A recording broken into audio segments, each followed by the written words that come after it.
आदरणीय तथागत गौतम बुद्ध जी को नमन करता हूँ, वंदन करता हूँ, जिनकी अनुकंपा से भारत को विश्वगुरु का दर्जा प्राप्त हुआ था।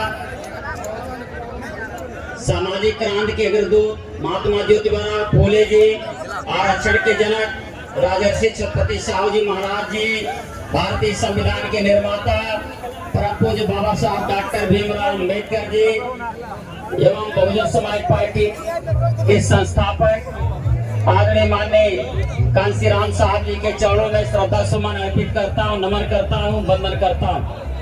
और आज वाराणसी मंडल और मिर्जापुर मंडल के बहुजन समाज पार्टी के पदाधिकारियों कार्यकर्ताओं की अतिआवश्यक बैठक में पधारे। आज के कार्यक्रम के मुख्य अतिथि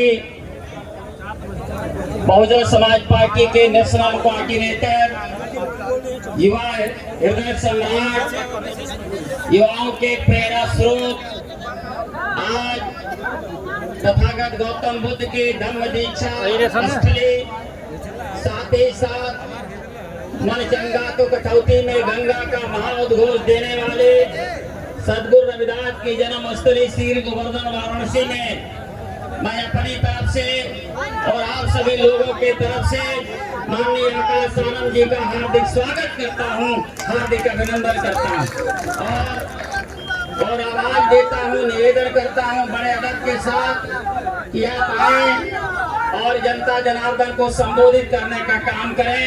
आदरणीय माननीय आकाश आनंद जी। बहुजन समाज पार्टी जिंदाबाद, बहुजन समाज पार्टी जिंदाबाद, श्री आकाश आनंद जिंदाबाद, श्री आकाश आनंद जिंदाबाद, श्री आकाश आनंद जिंदाबाद, बांकुमारी मायावती की जिंदाबाद, बांकुमारी मायावती की जिंदाबाद। आदरणीय श्री नेशनल कोऑर्डिनेटर साहब।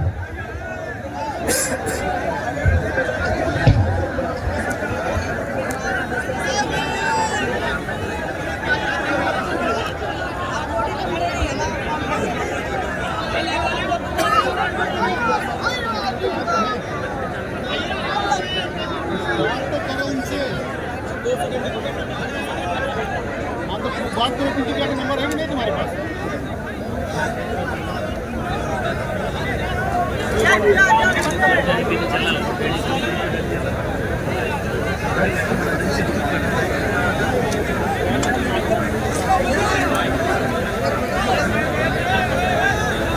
बिजली वाले भाई एक माइक को सही करने का कष्ट करें।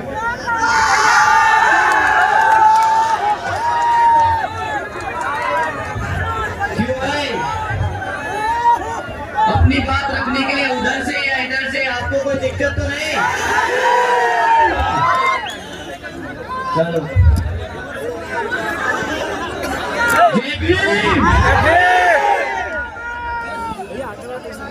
एक बात कहें, सुबह से एक रैली करके आ रहे हैं, थक गए थोड़े से, और आप लोगों का जोश देखकर, आप लोगों की ऊर्जा अब मेरे में जान आ गई।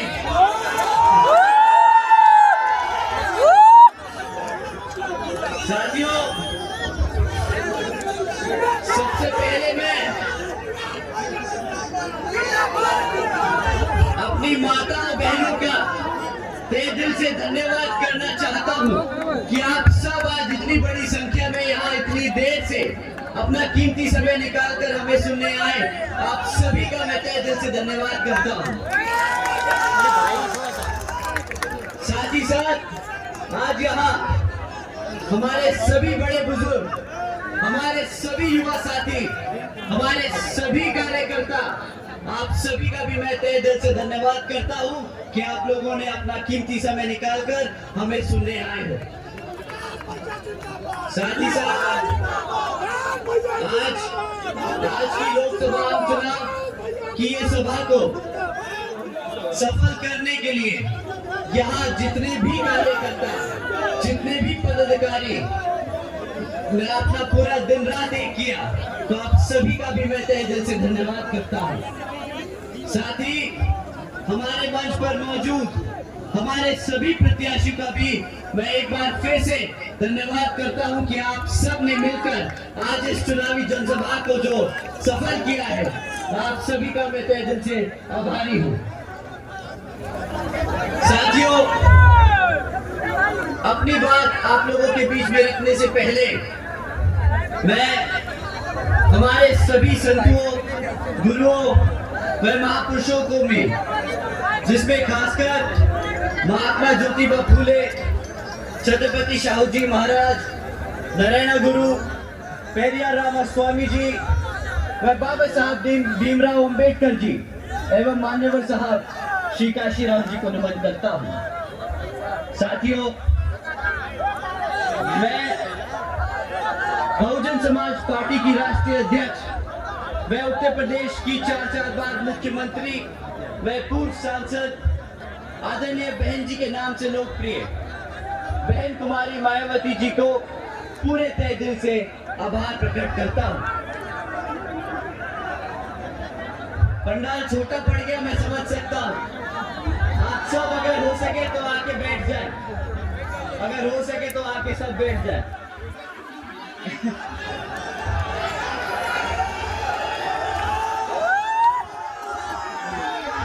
अच्छा साथियों, अपना इंट्रोडक्शन तो खत्म करने दीजिए। साथियों,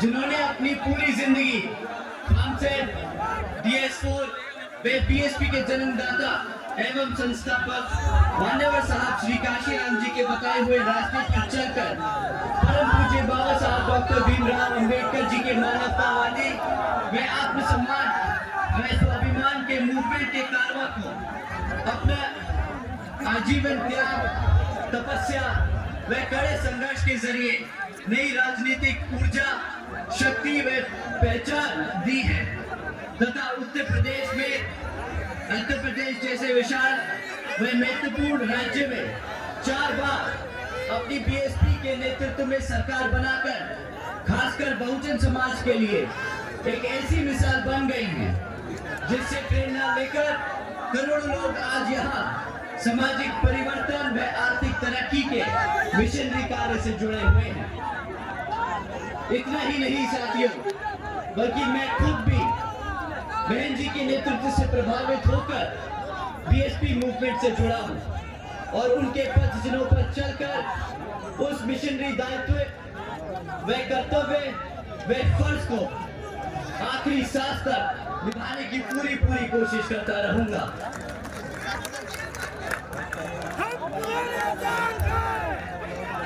जिसके लिए बहुजन समाज के मसीहा परम पूज्य बाबा साहब डॉक्टर भीमराव अंबेडकर जी ने आजीवन कड़ा संघर्ष किया है। साथियों, जैसा कि आप जानते हैं, इस लोकसभा आम चुनाव के दौरान दुश्मन विरोधी पार्टियां हमारे पार्टी को, हमारे समाज को अंदर से तोड़ने की पूरी कोशिश करेंगे। वैसे एक समय था कि जब विरोधी पार्टियां सामने से आकर वार करती थी आप पर पिछले कुछ सालों में, स्पेशली खासकर 2007 के बाद से दुश्मन की आज इतनी हिम्मत नहीं है कि वो हाथी के सामने आकर उसे चुनौती दे सके।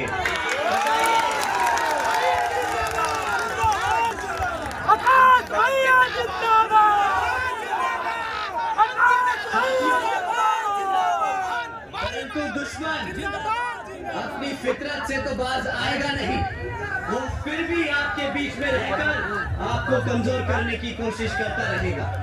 साथियों, ये दुश्मन आजकल बेरूपिये की तरह आप लोगों के बीच में रहकर आप लोगों को गुमराह करने की कोशिश करता है।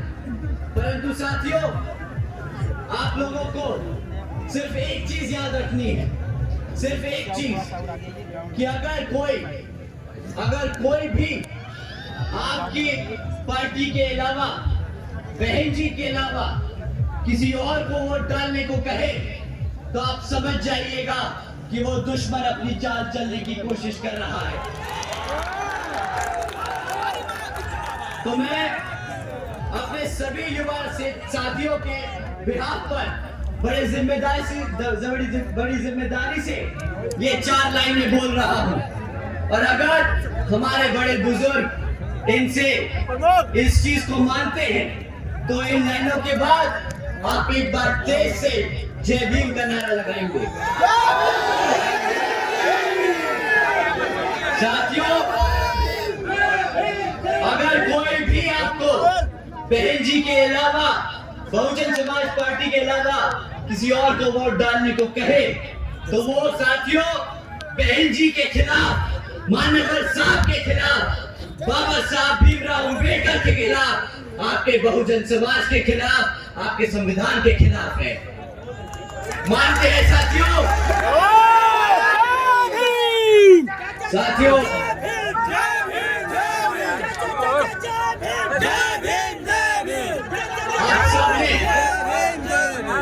आप सबने मत बोलो।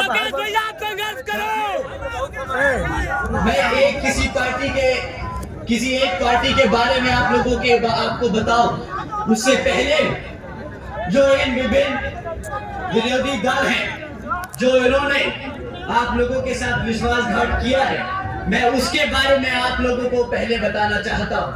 साथियों, आपने इलेक्ट्रल बॉन्ड्स के बारे में सुना है किस तरह इन धरना सेठों ने इन राजनीतिक दलों को खरीदकर आपके वोटों की सौदेदारी की है। सुना है आपने इसके बारे में? साथियों, अगर नहीं सुना तो मैं आपको इलेक्ट्रल बॉन्ड्स के बारे में कुछ 2-4 बात बताना चाहता हूं। साथियों, पिछले 6 साल में 25 राजनीतिक दलों ने तकरीबन 16,500 करोड़ रुपए बड़े बड़े धरना सेठों की कंपनियों से इलेक्ट्रल बॉन्ड्स के द्वारा चंदा लेने का काम किया है। चंदा लिया है या फिरौती, ये तो सिर्फ सुप्रीम कोर्ट और समय ही बताएगा। परंतु अगर आप लोगों को जरा सा भी इसके बारे में समय मिले पढ़ने का, तो आप जान जाएंगे कि किस तरह इन राजनीतिक दलों ने आप लोगों के खिलाफ धरना सेठों से पैसा लेकर अपनी पार्टियां चलाने का काम किया है।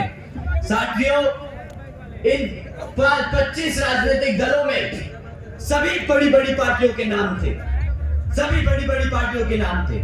बीजेपी, कांग्रेस, समाजवादी पार्टी, आम आदमी पार्टी, सबके नाम थे, सिवाय एक पार्टी जो राष्ट्रीय स्तर की पार्टी है, जिसका नाम नहीं था इस इलेक्टोरल बॉन्ड्स में। आप जानते हैं कौन सी वो पार्टी है जिसने एक भी रुपया नहीं? कौन सी पार्टी है? कौन सी पार्टी है? साथियों, बहुजन समाज पार्टी केवल यहाँ उत्तर प्रदेश में ही नहीं, बल्कि पूरे देश में बड़े बड़े पूंजीपतियों या धरना सेठों के धन बल से नहीं, बल्कि अपने समर्थकों, अपने मेहनत कश कार्यकर्ताओं के तन मन और धन से चलने वाली पार्टी है, जो आज की डेट में कोई पूरे देश में इसके अलावा ये लाइन नहीं कह सकता। साथियों,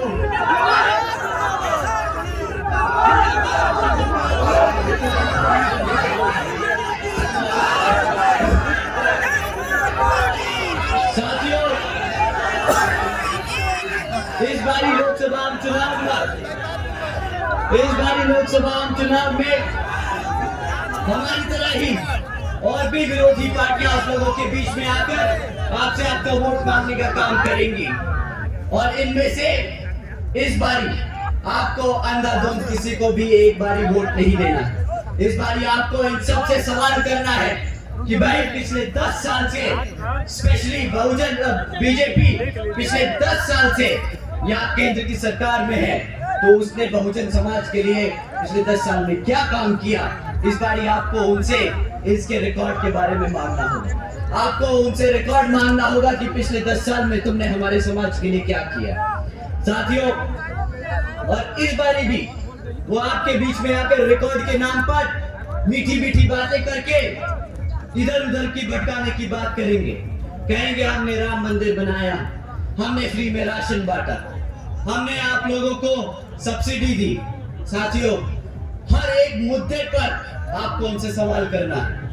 हम आपके बीच में 3 मुद्दे छोड़ के जा रहे हैं। इलेक्शन कमीशन बाकी सब राजनीतिक दलों पे ये आरोप तो जरूर लगाता है कि आप धर्म और जाति के आधार पर वोट नहीं मांग सकते, पर जब आदरणीय प्रधानमंत्री जी भड़काऊ भाषण देते हैं तो शायद इलेक्शन कमीशन की आंखों पे पट्टी बंध जाती है और उसे वो कुछ नहीं दिखता। तो हाँ कि हमारे प्रधानमंत्री जी आपके लोगों के बीच में आकर आपको भड़काने का काम कर रहे हैं।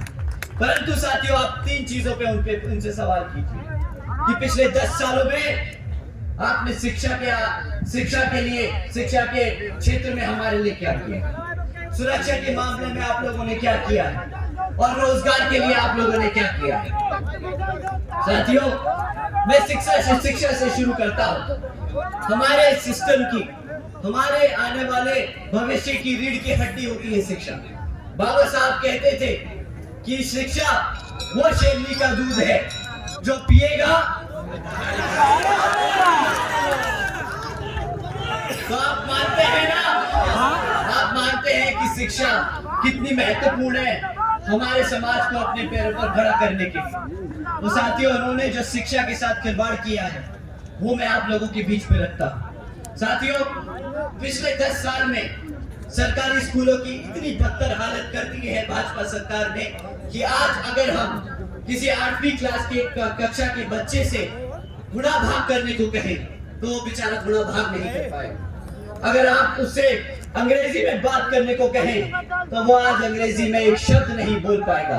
अपनी शिक्षा के नाम पर उन्होंने हमारे बच्चों को सिर्फ हमारे बच्चों के साथ खिलवाड़ किया है।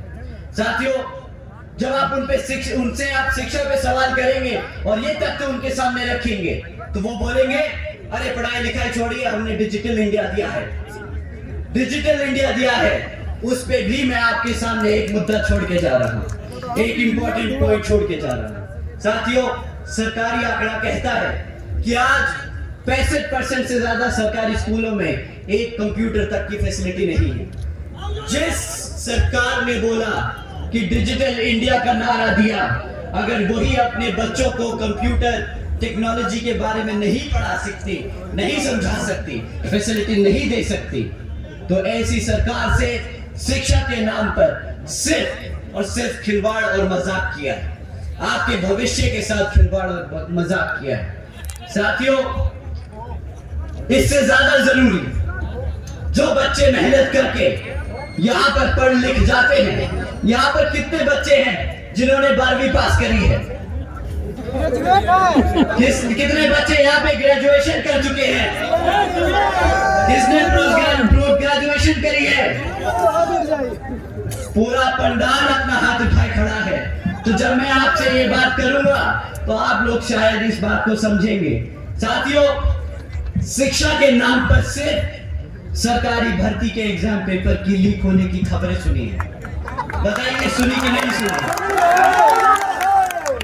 कैसा महसूस होता है जब आप मेहनत करके पेपर देने जाते हैं और उस पेपर की खबर, लीक होने की खबर आपको मिलती है और सरकार को बहाना मिल जाता है वो पोस्ट रद्द करने का, वो नौकरी ना देने का। कैसा लगता है साथियों? क्या लगी? समाज मारने का मन कर रहा है, मारने का मन कर रहा है। साथियों, नहीं चलेगा, नहीं चलेगा।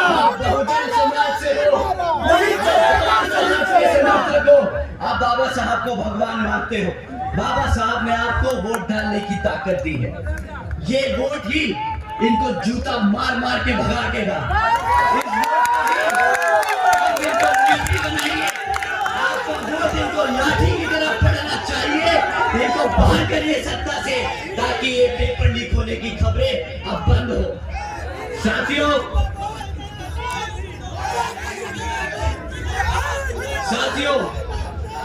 अब बात करते हैं रोजगार की।